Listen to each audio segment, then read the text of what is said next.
Hello and welcome to this week's episode of #Leadership What's on Your Mind. Remember, we're a podcast to make you stop and think about your leadership journey, and we're going to add value by speaking to amazing people with amazing stories and experts in their field. So if that sounds good, make sure you hit subscribe on the YouTube channel and follow us on your podcast provider. So this week we have the privilege of speaking to Harry. How are you doing, sir? Oh yeah, I'm good, thank you. How are you? Yeah, good. Do you know what? We have both got busy diaries, and I know this took a couple of weeks to get in. But I saw you or became aware of you on LinkedIn, and then quite quickly, I don't know whether you remember, a couple of days later, we had an Institute of Directors event over in Manchester. I was thinking, oh, brilliant! And it was like, are you going to be there? And in the modern world now, in the last 2 years, I've not necessarily met in person podcast guests, but we've already met. So that's a great experience to have. And you're going to be perfect for the podcast. And I can't wait for you to share your story. So I'm going to hit the 20-minute timer. For the people who don't know who you are, could you just introduce yourself, where you are and what your business is? Yeah, sure. No, thanks for having me on again. Yes, I'm Harry. I'm a co-founder and CEO of a prop tech startup called Housr. We're based in Manchester, and yeah, I'm 21, so I'm quite young. Doing, first major startup out of university. I went to the University of Manchester, went into a graduate job, realised, you know what, I can't do my startup and the graduate job, and now I'm doing Housr. So Housr is a mobile platform and a web platform for students and letting agents across the country. We simplify, streamline, and cheapen student housing by letting students manage bills, insurances, find a home, find flatmates, and everything in between. Then we let letting agents do all the same thing, but for their tenants and their properties. That's Housr in a nutshell. And I'm really privileged to be in a very nice office in Spinningfields.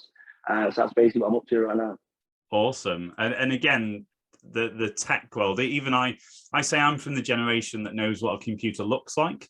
Not necessarily the inner workings of it, and to have some conversation with you when we met, and we openly scratched the surface. And there's some other people asking about the tech side of things, but it blows my mind to the stage of obviously my kids now are learning coding at school, a little bit at primary school. Obviously my eldest is going to high school, but yeah, it's brilliant. And I love speaking to people that are in different worlds and sectors. And again, there's a massive leadership element to that and how it differs in your world as well.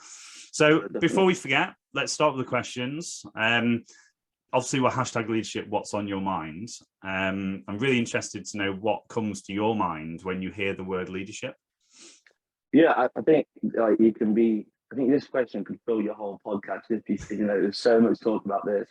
I think that with me, I think, I am only 21, but I think I've experienced multiple leadership kind of mini journeys to get where I am today. So from my point of view, it's all relative to what you're doing now. If you asked me this question last year when I was president of the University Creek Club, it would be a completely different thing, navigating one of the biggest clubs in the country through COVID-19. But right now, what leadership looks like to me is managing my team and almost being the architect of Housr. That, for label's sake, I'm the co-founder CEO, but I think I'm the architect. I'm bringing in people who are better than me at what they do to kind of push Housr forward. So it's all about identifying new talent and bringing them in and nurturing them. But it's also about kind of saying, right, I've got this objective, to get from here to July to September, hit different growth points. What have I got to do to get to there? Well, a lot of it is there's an awful lot of tasks, so I've got to delegate properly. I think for me, it's about having that goal and objective and then managing my team to get from A to B to that goal right now. So leadership for me is all about delegation, identifying talent, bringing them on, nurturing them, and making sure that everyone's motivated to reach that kind of B from that A to that goal objective. Awesome. And we're going to dig into that a little bit when we just have a conversation about what the business looks like, how it operates, because I think that will really come out from, because when you said that, I kind of, the first question that comes to mind is like, how are you doing that and how are you building the environment that allows that to happen? And like you said, it's going to evolve and multiple things are going to change, aren't they, in the future? But right, so because you're 21, I don't want to sort of label the fact of you're young, and again, it's that joke, isn't it? I still think I'm quite young in business, but you're just Tom, we had the conversation about bringing the IOD into the having some amazing young entrepreneurs in there, but you're definitely in that category. But we ask guests, like, where do you think your leadership journey started? A lot of people go back to university, college, education, Cub Scouts, but where do you go back to? Where do you think the foundations of your leadership journey started? Honestly, it's a really hard question because there's, from my most recent memory, I've got things like the cricket club, the IOD ambassador role, being other companies and things. I think if I go even further back, I think one of the things for me was that, so I've been lucky enough that I've always been like, an intelligent lad and stuff like that. But when I was younger, I had to work really hard to get my grades and get to where I wanted to go. And I think when you realize, when you have this ambition, when I was at school, I was like, right, I want to get to one of the best universities in the world. I need to get to university. I knew what I wanted to do, but to get there, I knew it was going to be very hard. So I think in that nutshell there, it takes like its own leadership where, right, you're going to come home from school, you've got to crack on and get on with it. So I think going back to your last question, one of the biggest parts is discipline and having discipline. And so I think from a very young age, I've always been like really driven and ambitious. And I've known, right, to get where I want to go, I've got to work my ass off, basically. And having that leadership and presence of mind, but right, okay, I've got to do this and not go out. Or I've got to do this instead of this, and prioritizing things. So I think just from school and wanting to get to university, that first stepping stone and so on. But yeah, I think the biggest leadership things were obviously at university when leading different sports teams, different projects at university. I've run a couple of companies in the past before. So, but I think mainly, honestly, the bedrock of leadership, what I can experience, is that idea of that drive and determination and leading my own kind of like discipline and what I'm doing after school to get somewhere where I want to get to, like university.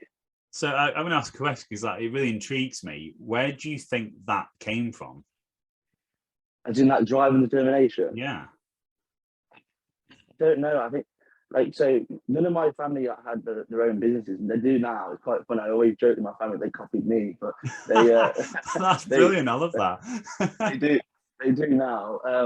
But it's like I can't tell you. And I don't want to sound cringy. I don't want to be like this, cliche guy or anything. But I have just got this something inside me that wants to achieve an awful lot. And I think a lot of time as well, it's ambition can be quite scary outside in. If I tell people my ambitions, they're pretty big ambitions. People maybe get put off sometimes by that. But my biggest thing is no one had those ambitions. There'd be no one in that place, would there? There'd be no billionaires. There'd be no prime ministers. There'd be no astronauts. There'd be no, you know what I mean? So, I honestly have not got a direct answer for you. All I know is that inside me, I really want to achieve an awful lot, like that fire in my belly sort of thing. Excellent. And I think listening to that as well, people know that sort of thing can be infectious as well, which is probably why you've influenced family to be like, oh, I can do this as well. And well, we haven't got time to go into that, but we might do it if we've got time at the end.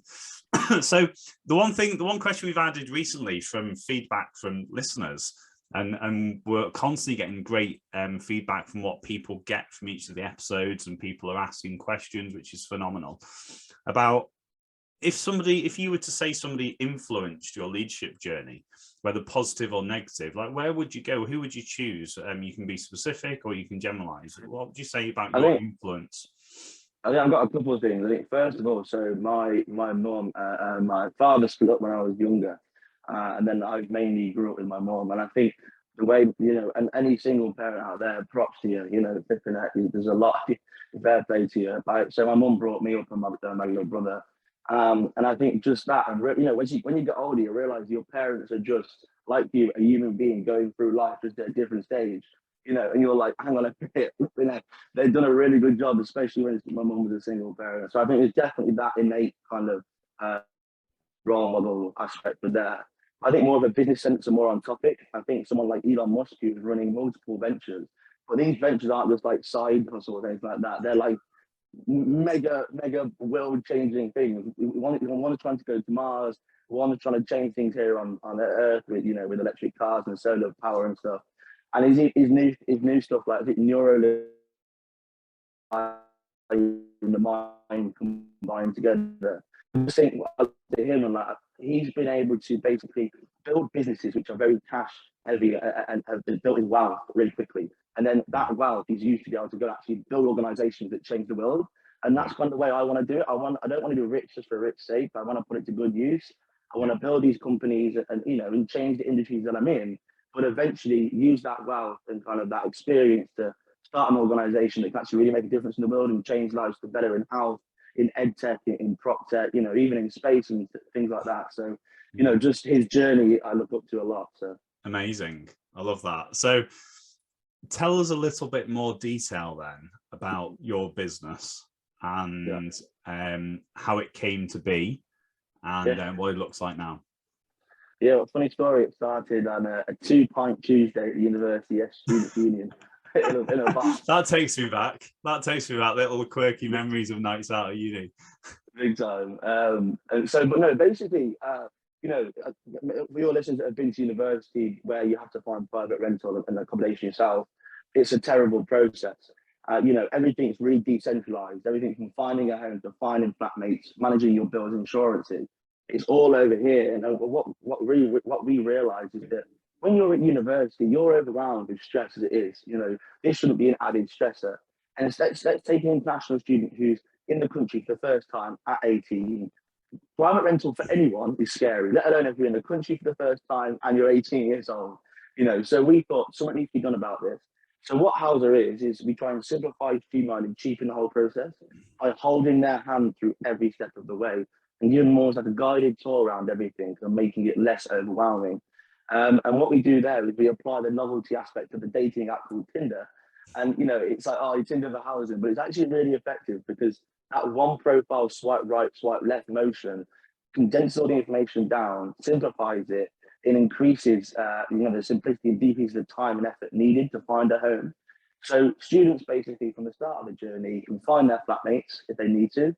They can find a home, they can manage their bills and insurances, all in one centralized app. So everything I told you a minute ago, being all decentralized all over the place, we just bring it together, then hold their hand through each step of the way. So that's like the one side of the system. And then the second side of the system is all for letting agents and landlords. So we realize there needs to be a better way for, and so we can apply modern tech to the management of these properties and these tenants. So what we do is we apply AI and eradicate a layer of admin.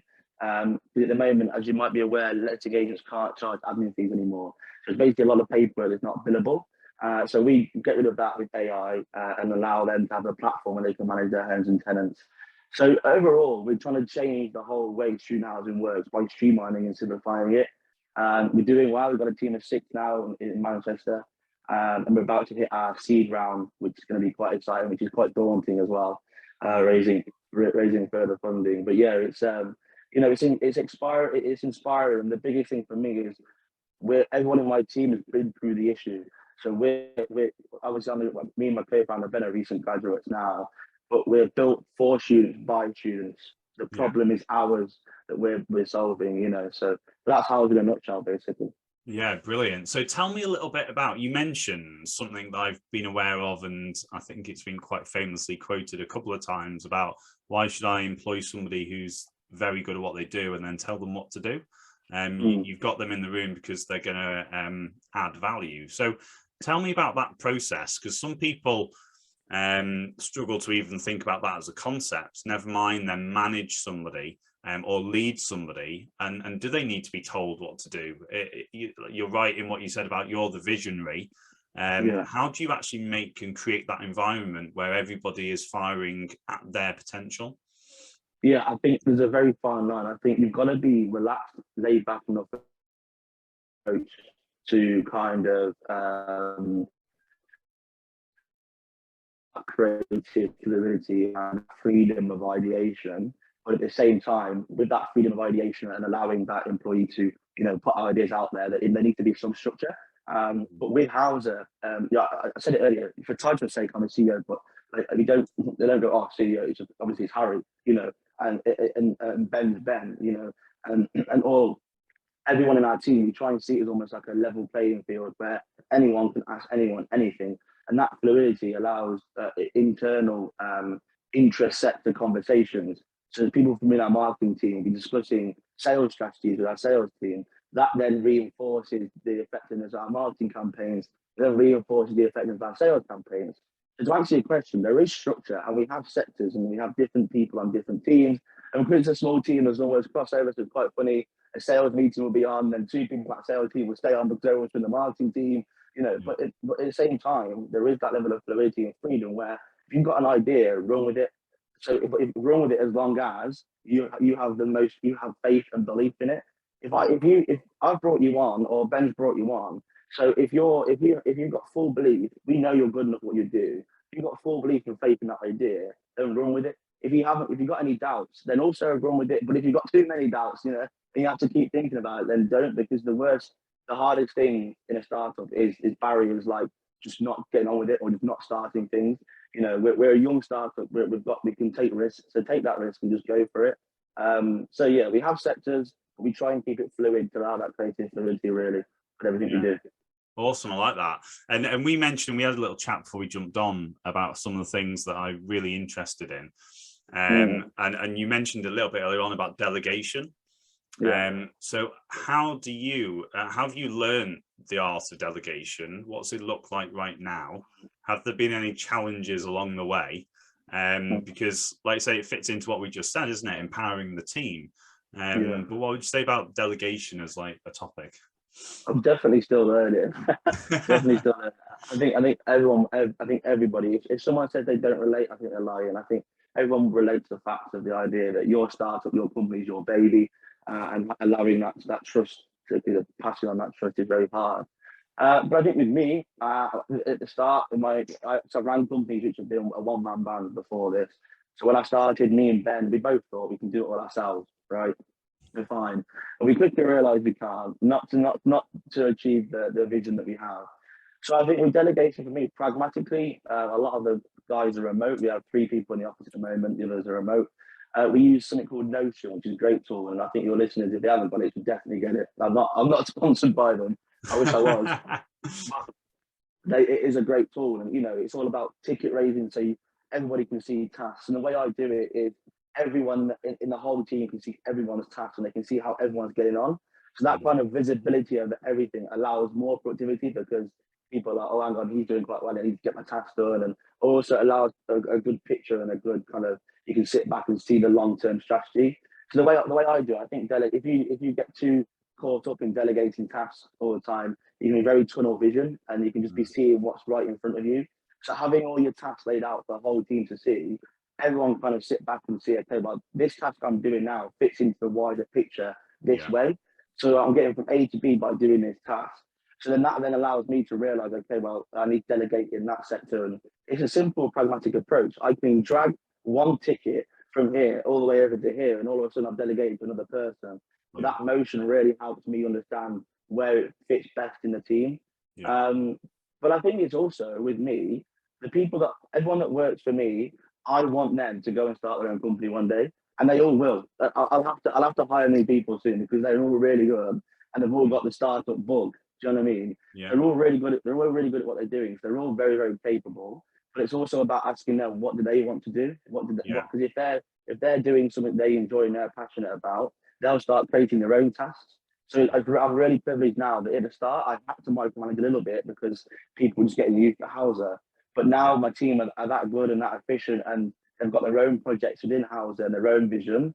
They are basically creating their own tasks now, and I have to delegate the major tasks now and again. Do you know what? I love that, because it fits into a couple of things we've done with clients recently, that visibility is key. Sometimes the decision makers have got the visibility of the big picture, but then they're delegating little bits that people don't see, and they're not linked. And that's a great example of technology, isn't it? Being able to have that. Delegating tasks, but you've also got the visibility of everything's on the table. You know where it fits into the big picture. Fantastic. So we've only got a couple of minutes left. It's flown by, but I think this is going to answer 2 questions. And it's something that we'll really dig into this, because when we meet up next. But I'm going to ask you about your coping strategies, because you've alluded to a couple of times that, yes, this has been a challenging journey. Raising investment, going through rounds, having the responsibility of the team and investors. What do you use for coping strategies when things do get challenging, or you need to take time out? What does that look like for you?